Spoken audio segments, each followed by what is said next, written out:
There are few things that are more exciting in the world of motorsport, heck, the world of sport, than a Formula One title battle. Of course, it's impressive when one team or driver is dominating the Constructors' and Drivers' World Championships.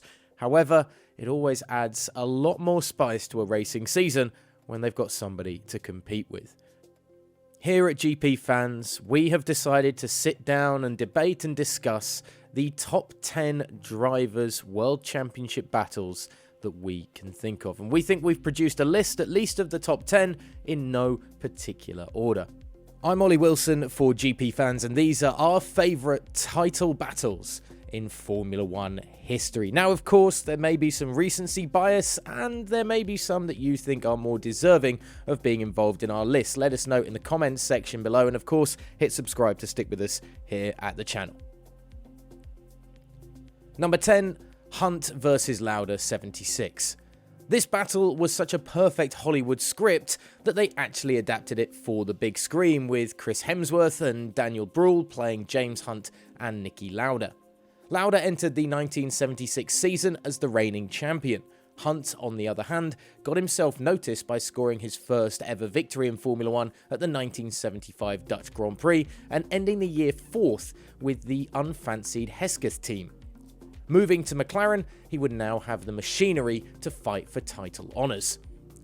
Following the British Grand Prix, the 9th race of the season, Lauda had amassed a 28-point lead over his rival, a eye-watering margin at that time in Formula One.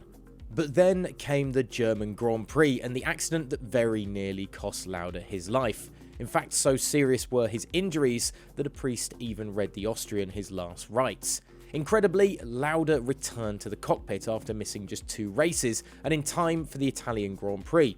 We'll run out of superlatives if we're not careful here, but he qualified 4th ahead of his 2 Ferrari teammates and finished the race in the same position. Leaving the race, he had a 17-point lead still in the Drivers' Championship, but that was whittled away by Hunt with victories in Canada and the United States. Still, all Lauda had to do to retain his title at the season-ending Japanese Grand Prix was to finish ahead of Hunt, but in the treacherous conditions, Lauda pitted after 1 lap, claiming his life was worth more than the driver's title. Hunt, with an extraordinary drive, finished 3rd and bagged the only crown of his career. 1981, Piquet versus Reutemann. A year like very few in Formula One, where the top 5 drivers in the championship finished with just 7 points separating them, with Carlos Reutemann pipped to the finish line by the Brazilian Nelson Piquet. The pair had both bagged 2 race wins in the opening 5 of the season, with Reutemann's teammate at Williams, Alain taking the opening race win of the campaign. But only Piquet would find another race victory that year in Germany in round 10 of the championship, suffering 4 retirements before that in Belgium, Monaco, Spain and Great Britain. Others, like Jones, Alain Prost and Gilles Villeneuve, started to catch up with the title-leading pair as they took the remainder of the race victories. Piquet pulled alongside Reutemann in the drivers' standings after the Argentinian tangled on track and failed to finish the Dutch Grand Prix, while the Brazilian finished 2nd in his Brabham, leaving the F1 title in an epic showdown for the final 3 races of the season. Reutemann would finish 3rd in Italy and 10th in Canada, while Piquet took points in 5th and 6th position in those 2 races. The final race in Las Vegas would see the title going down to the wire, but Reutemann had lost his groove and could only finish 8th. His Brabham title contender only needed to finish 5th to ensure the championship, which he duly did, but the fall from grace for both Piquet and Reutemann that year left a number of other drivers wondering what could have been agonisingly close to that Drivers' Championship victory. Hamilton, Alonso, Raikkonen 2007. One of the most explosive title battles F1 has seen, with in-team fighting and drama at almost every race. The 2007 season came down to 3 contenders: Kimi Raikkonen in the Ferrari and the McLaren pair of then rookie Lewis Hamilton and Fernando Alonso had joined the team off the back of back-to-back championships with Renault. McLaren had hoped that the reigning world champion and the newbie to the sport would be able to get on, but this just wasn't the case, with Alonso feeling that despite being the elder statesman in the garage, Hamilton was being favoured by the team, as the youngster made a quick impression in the sport. It was Raikkonen that took the first race of the season in Australia, but he wouldn't win again until round 8 of the championship in France, with Hamilton and Alonso picking up 2 wins apiece in Malaysia, Monaco, Canada and the USA respectively, with Hamilton holding the lead in the title race with 9 podiums in his first 9 races. However, back-to-back wins in France and Great Britain got the Ferrari Finn back on track and in the title hunt. The McLaren pair continued to fight, with team boss Ron Dennis allowing both drivers to tussle for the championship rather than choosing one as the team's main driver, and it would be to the Woking-based constructors' detriment. Raikkonen took 9 podiums in the final 10 races of the season, while the McLaren seemed to take points off each other, both suffering retirements, with the Spaniard dropping out in Japan and Hamilton beaching his car iconically in the gravel in China as he came into the pit lane, a rare rookie error from the, well, rookie. Raikkonen took a final race win in Brazil and clinched the world title dream by a single point, with Hamilton finishing the final race in 7th and Alonso on the podium in 3rd, behind the Ferrari 1-2 finish. Hamilton Massa 2008. Lewis Hamilton didn't do things the easy way in his early years in Formula 1. In fact, it's probably the reason why he enjoyed waltzing to so many of his World Championship victories, because the tough seasons were really tough. In 2008, the British driver took his first ever championship, but victory only came at the final turn of the Brazilian Grand Prix. The British driver's season was all over the place at the start of the year, with 2 race wins, 4 total podiums, and 2 Grand Prix where he failed to pick up points, including a DNF in Canada when Hamilton caused a pit lane pileup when he didn't see the red light at the end of the pit lane, all inside the first 7 races of the season. His closest rival in the standings was Felipe Massa, who after early struggles in the campaign, with 2 retirements to start the year, took 3 race wins and 5 podiums in the 6 races that followed. The season culminated in Brazil with the 2 drivers in a showdown for the title, but Lewis had the advantage in the championship standings. A rainy Interlagos provided the drama late on, with Hamilton and Vettel coming in for intermediate tyres in the final few laps of the race, while Timo Glock in the Toyota stayed out on his slicks in the wet conditions. Glock was in 4th, with Hamilton stuck behind Vettel in 6th, but Glock was struggling for grip as the track continued to dampen. Hamilton took the struggling Toyota on the final lap at the final corner, action almost missed by many, including the Ferrari garage that was celebrating what they thought was a Felipe Massa title victory after a victory at his home Grand Prix. But Hamilton, with that overtake, took the checkered flag in 5th and the Drivers' World Championship, to the dismay of Massa and Ferrari, the first of many in the British driver's career. Prost Senna 89 and 90.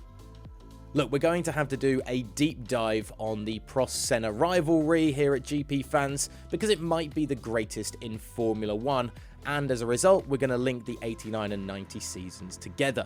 In 1990, the two were teammates, but a rivalry soon built up between the pair at McLaren. I mean, what is it about McLaren teammates falling out? Senna had started the season brilliantly with 3 race victories in 4, but Prost was right behind him with 3 second-place finishes of his own. The French driver continued that form through the middle part of the year, with wins in the United States, France, Great Britain and Italy, and podiums in Germany and Belgium. The season came to a head in Japan in the penultimate race of the year, with Prost leading the Drivers' Championship and Senna needing 2 race wins from the final 2 races to have a chance of victory. Prost took the lead of the race from the start, but Senna clawed him back with 7 laps to go. In a bold overtake, the Brazilian looked for a gap up the inside of the final chicane, and the two came together. Prost got out of the car believing he was a world champion, but Senna had the marshals push his car and restarted the race, eventually taking victory. However, the FIA disqualified Senna as he had failed to complete his lap when colliding with Prost due to the use of the escape track rather than taking the chicane, something many other drivers had done as well. McLaren appealed the decision, frustrating Prost, but the call was upheld and the Frenchman took the driver's title. So annoyed was Alain Prost by McLaren appealing Senna's disqualification at Suzuka that he left the team for Ferrari the following year.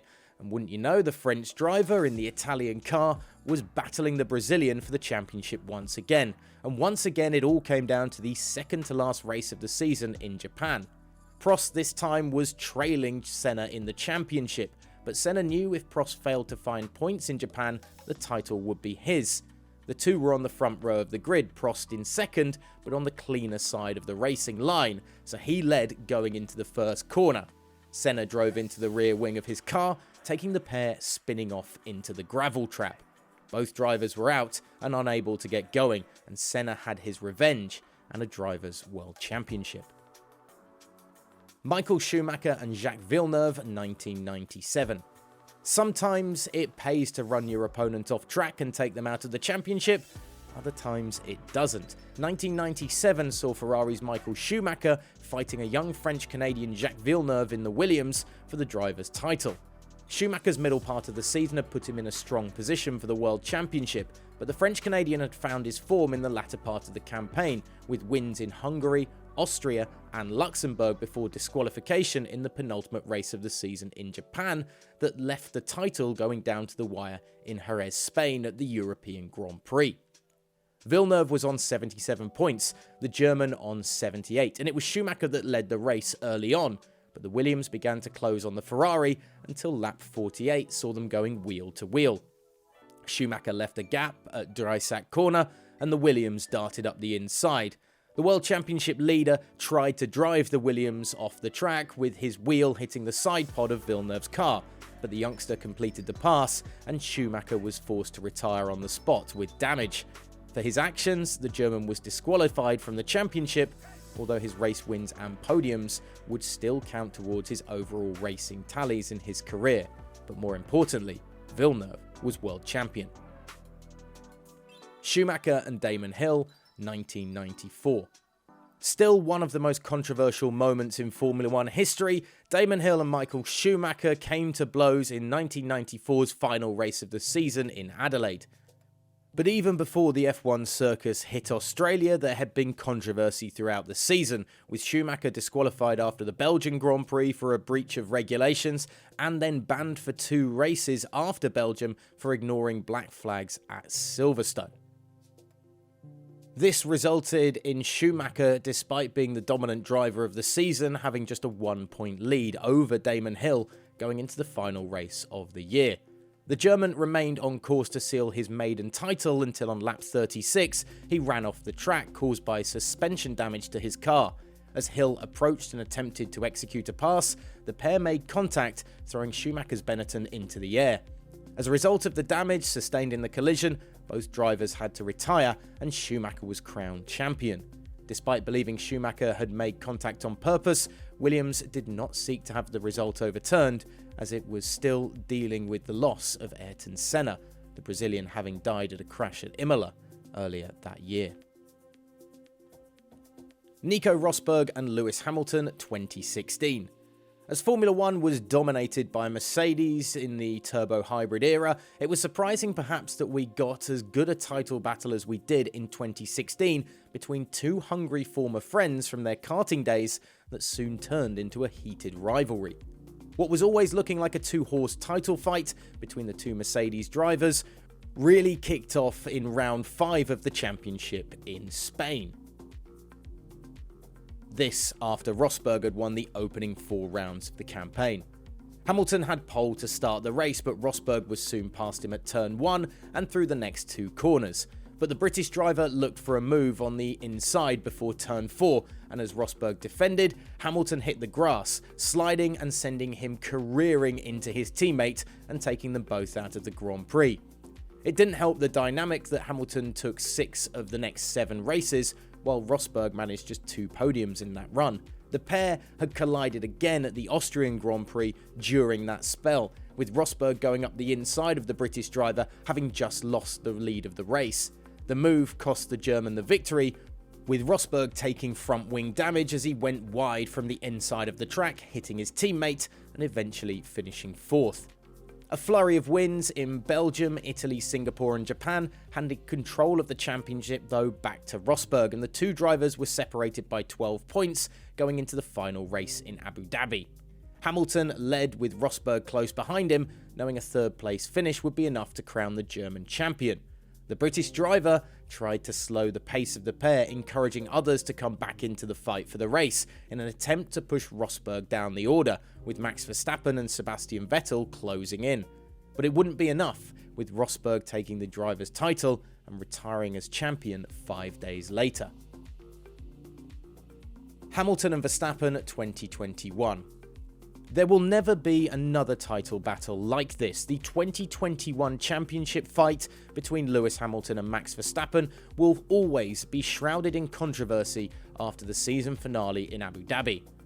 That campaign had seen a number of flashpoints between the pair, with crashes at Silverstone and Monza perhaps the most explosive prior to the Abu Dhabi Grand Prix, with neither driver prepared to give an inch in their battle. Both men had arrived at the Yas Marina circuit level on points, 369.5, meaning that really was a winner-take-all tussle. For the majority of the race, it appeared that this fierce battle would fizzle out, as Hamilton dominated the Grand Prix, leaving Red Bull team boss Christian Horner needing a miracle for Verstappen to triumph. But things took a left turn when Nicholas Latifi crashed late on, causing a safety car to come out. Hamilton stayed out on track with the lead, Verstappen stopping for soft tyres that would give him the edge should the race resume. After now outlawed lobbying from both Toto Wolff and Christian Horner, race director Michael Massa etched his name into Formula One history by failing to properly follow the safety car restart procedure, as the FIA tried to make sure that the grandstand finish to the season came to a head with a one-lap shootout. And the rest, as they say, is history. Verstappen taking the championship, Mercedes miserable in defeat and rightfully so, and of course a controversial fallout that would last and continues to be talked about to this day. Are there any drivers' battles that we've missed off our list? Let us know in the comments section below. GPFans.com for all of your F1 news, and don't forget to hit subscribe down below to stick with us at the channel.